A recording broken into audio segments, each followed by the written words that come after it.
Greetings and salutations. Unfortunately for you, I'm back with another video, and I decided I was going to try to build upon an idea. Uh, Lord Matthias is doing a series, and I was watching it about Appendix N, and you should go support him, support his channel. He has more followers than I do, but on the off chance that I somehow have supporters that he doesn't have, go support him. Give him a subscribe, and give him some love from Kentucky Rex. But anyways, the concept of the Appendix N. And I'm speaking directly to a lot of my audience that are around my age or even possibly younger. What is an Appendix N? Back in AD&D, Appendix N was, and it's literally called on the page, educational and inspirational reading. And it lists everything from what I call speculative fiction, Lovecraft, Tolkien, Howard, Moorcock, all those guys. And it lists nonfiction. It lists some historical stuff, things about battles and wars. And those are still relevant today. They're excellent reads. Too many people my age have not read Conan the Barbarian, and it shows. But at the time where this was done, at the time, fantasy was not taken seriously as a genre. And it was mostly relegated to pulp magazines and compilations. Tolkien was kind of an exception rather than the rule. The same with Machen and all the, or Machen, I can't remember how you pronounce his name. And those guys, like, they were kind of considered a little bit more on the serious side in a lot of ways. But for the most part, if you were going to write swords and sorcery, fantasy, cosmic horror, whatever, you were going to be relegated. Like, the only place that was going to hire you were going to be pulp magazines. So we live in a day and age that is better for writers and better for gamers now, because of course we have 50 more years of more material to work with. And of course, media evolves over time. You didn't see movies coming out that dealt specifically with swords and sorcery until like the late 70s into the early 80s. You started seeing guys like Ralph Bakshi and his adaptation of Lord of the Rings, or Fire and Ice, which is an excellent film. Secret of Nim is in my Appendix N because of how fantastical that story is. And I especially love the movie. So, I mean, that's one of my earliest childhood memories, was watching Secret of Nim with my mom. So we have movies, and then of course we would have video games. Legend of Zelda. The concept of a dungeon was literally taken from Dungeons and Dragons.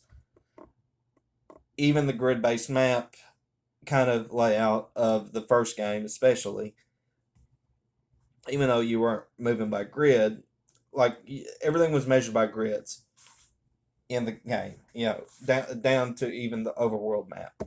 Even the concept of an overworld, and an overworld differentiated from a dungeon, was taken from Dungeons and Dragons.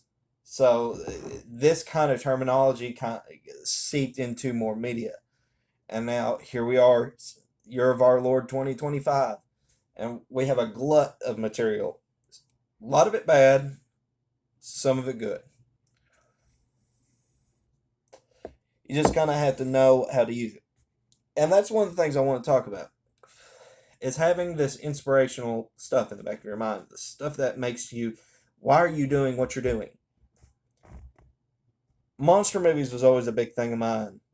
I say as I'm wearing a Michael Myers t-shirt, more like slasher than monster, but monster movies was always my biggest thing. I love Dracula. I love The Mummy. I love The Creature from the Black Lagoon. I love Alien, my first horror movie. I love Alien. I love Predator, action movie. It's a cool concept. The concept of having a hunter, uh, even in Alien, same thing. A hunter taking down people that were either underwhelmed for the situation or were geared up for a similar situation but still fell flat in the case of Predator. Concepts that are cool, how do we use them? And I say this because not everything is going to mesh well together. You can mesh Lovecraft with Tolkien, Moorcock, Conan. In fact, Robert Howard, was part of the Lovecraft circle, so of course he took some concepts from Lovecraft. Same with Clark Ashton Smith. Edgar Rice Burroughs, like he did some science fiction in addition to writing Tarzan. He wrote Barsoom, and that whole John Carter saga, and he also wrote Tarzan. So, two wildly different things, but he was good at it. He was a consummate writer. I don't think he gets enough of his laurels. That being said, some of the stuff meshes with each other. Not all of it does. I liken it to, like, if let's say it's early in the morning, you don't feel like cooking yourself breakfast. Let's say you want to, okay, a bowl of cereal will do you until lunchtime. You like Frosted Flakes, you like Fruit Loops, you like Cocoa Puffs, you like Reese Puffs, you like Cinnamon Toast Crunch, you like orange juice. You are probably not going to mix all those together into one bowl. A few of them might work, but not all of them will. And especially if you throw OJ on top of it. And especially if you throw the OJ on top of it when it already has milk in it. This would be disastrous, right? Because this is a three-ring circus. The only people who want to see the world burn do this. So if you don't want to see your homebrewed world burn, how do you use this concept? So I like Lovecraft's mythology. I, him and Tolkien are on the same level. Tolkien, more skillful writer. Lovecraft, very interesting concepts and mythology, and it's kind of got a basis in the real world. Like, he uses Rhode Island a lot. He uses New England as a whole, really, but specifically Rhode Island. He has a love for Rhode Island. So he bases a lot of his fiction in Rhode Island. So, but his biggest strength is a lot of his concepts. Granddaddy of all cosmic horror. That being said, there's a reason why people know Cthulhu, but not a lot of people out that don't read Lovecraft know who in the world Azathoth or Yog-Sothoth or Shub-Niggurath is. These are concepts that are too foreign to them. Cosmic existential horror is less tangible than a fear of water, which is what Cthulhu is based on. Lovecraft was terrified of water. That's where the Deep Ones and the Shadow over Innsmouth and the Call of Cthulhu come from. Is this fear of water? So it's a little bit more tangible. So it's the water god that he has created, and then he has all these other gods, and they're kind of connected to each other in different ways. It wouldn't be until like August Derleth that like a sort of genealogy is created for them. But be that as it may, having these beings that are really like aliens, they're really more like aliens than gods, but having people treat them as gods and having cults around them is a cool idea. There's a reason why Nyarlathotep is considered one of the main bad guys in his stories. Moving on, there's a video on YouTube. It's Epic Rap Battles of History. George R. R. Martin versus J.R.R. Tolkien. And there's a line in that rap song where the rapper playing Martin goes, "We don't need the backstory on every effing tree branch." That is honestly one of Tolkien's biggest strengths is that he has all this backstory. That being said, you don't have to do that in your games.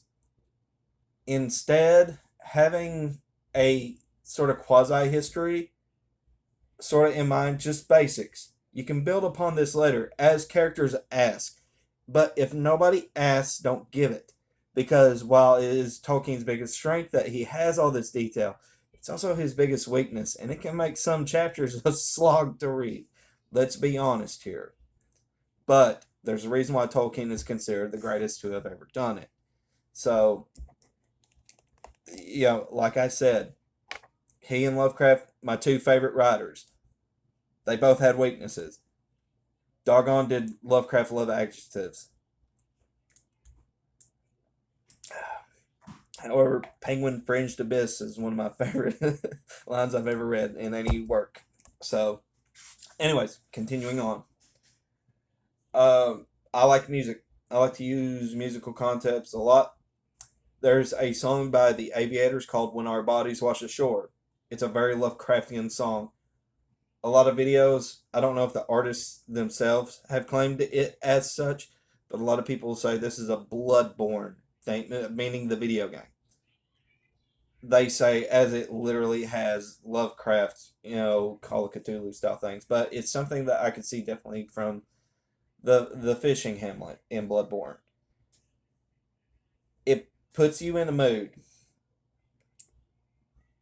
but because it is supposedly Bloodborne, based on Bloodborne, um, one of the coolest levels in Bloodborne is the fishing hamlet, in which the school of Bergenworth, they come to the fishing hamlet because this fishing hamlet has had contact with a great one, yeah, similar to the great old ones and the outer gods from Lovecraft stories.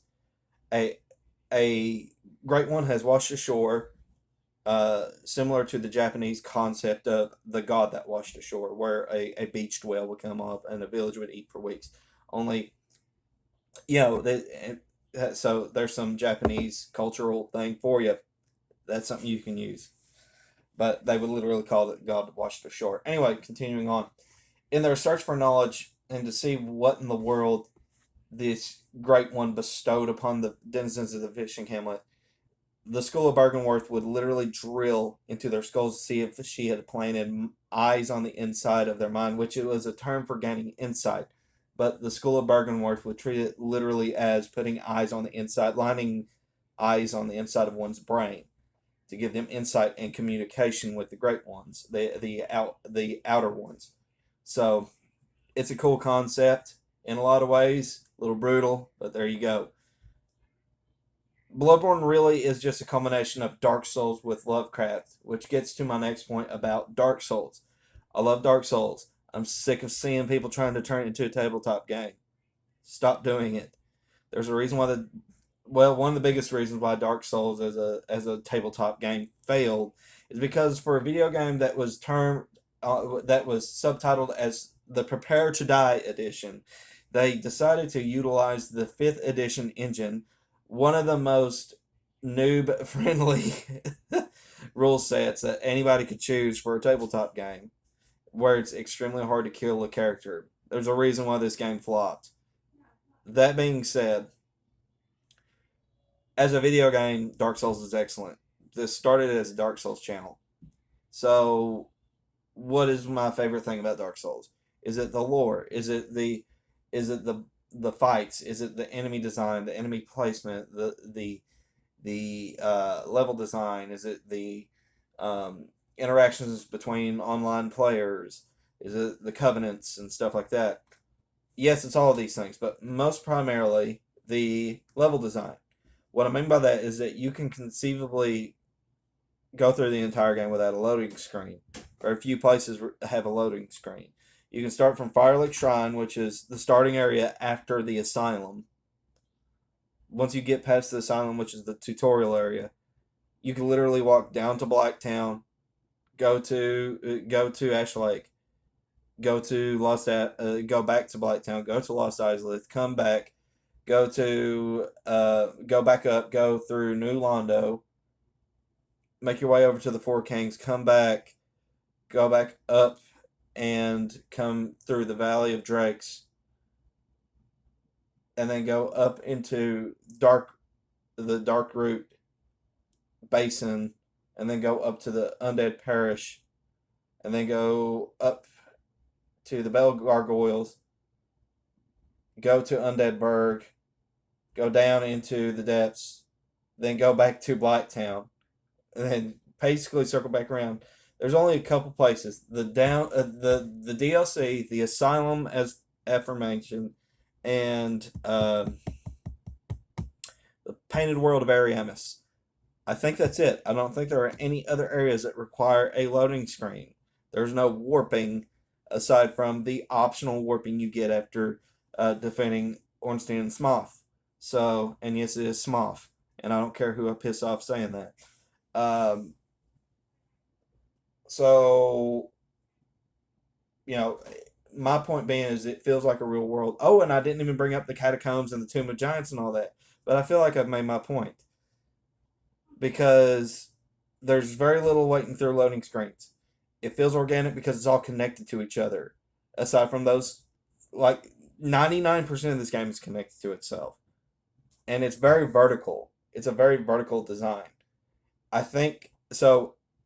Yes, village connected to the outside wilderness area, and then a dungeon or a monster lair or something in there. Yes, that's fine. You can all, but think vertically. I don't think a lot of us, myself included, so I'm not going to throw stones at people that I don't throw at myself. We could build more vertically. We lay things out in two dimensions way too much. Um, which is like one of my concepts. I'm starting this right now, so like more of my concept is there's going to be some stuff onto another page over here that connects over here, but it also leads up. And there's some slope, like I already have a slope connected to a trap and all that. But point being, we need to think more vertically, because real life is not just flat, right? Have you ever read Flatland, where like the lines and circles and all that? They've never heard of a sphere a day in their life. They only know they can only see in this horizontal plane. They have no concept of up and down. They can only see north, south, east, and west. They have no concept of left, right, up, down, and all this. They have no clue what that is. So we should stop thinking like people from Flatland. So, but I'm starting to run out of time. I've already kept you too long. But this was to give you an idea of how to practically use bits and pieces. Like, oh, and one more thing. Um, Bloodborne has the Chalice Dungeons, and they use a concept from Junji Ito, who is a manga artist who I highly recommend, especially if you're into H.P. Lovecraft. But the Chalice Dungeons use a concept from Junji Ito where the deeper down underneath the earth you go, time starts to kind of go backwards in a way. Like you start to go down to the past of something, which tries to explain why you fight a boss that's on the upper surface, but it's different. It's a different variation under the surface, under the ground in a Chalice Dungeon that's supposedly this boss originated from. And even then, like at this point, time kind of starts to come apart at threads in a way. So it's a cool concept, like having like, which a lot of rule books already talk about. There's a reason why role playing up above ground in the village is measured kind of differently than how time is ran in a dungeon, right? So, like a lot of rule books kind of go like, kind of explain it like that. Take that concept that's in your rule book and kind of kick it up a notch. Like, kind of, okay, let's dial it from this, just tweak it. Start from like that 5, make it a 6, and then maybe as your party gains more levels and gets a little bit more experience with your game, then you can start cranking it to 11. Because these should go to 11. Why not just make 10 louder? These go to 11. But anyway, go to 11. Anyways, I've kept you too long. This is Spinal Tap. Thank you. God bless. See you on the other side.